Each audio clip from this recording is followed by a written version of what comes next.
Hello! Good day!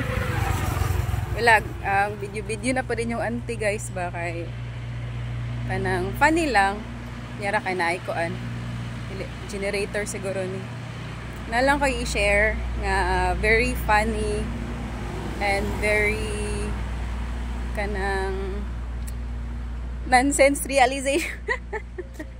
Gina-exaggerate na po na ako. Ano lang, ang dato and pobre is na sila ignorance both in a way na, for example, ang pobre, ang taga-bukid, matog syudad, paris ako nagan kay mga bag-o no, like unsa man ning kuan, wala man sa bukid nya. Ang side po sa dato, ug moadto sila sa bukid, 'di ba? If magpabukid sila, hindi jud sila tong mga datong hilig magpabukid or wala gid sila na panganak sa bukid. Dagan po sila makita ng mga tanom nito nga unsa man ning klaseng mananapan ni or tanuman ni. So, 'di ba? Pantay lang.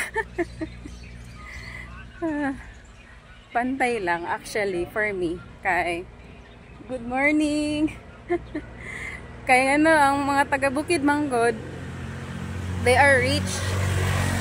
Unsa sila difference na rich sa typical na rich na kwarta ang basihan. Rich sila kay rich me. Rich me kay sila ra di ay. Pero pohon ma-rich lang pud ta no. Pero ma-rich ra gihapon ko ninyo. Naghanag yaw yun yan eh. Pero going back kay ano, rich ang mga taga-bukid kay they have all the natural resources pang good. 'Di ba? Like palay.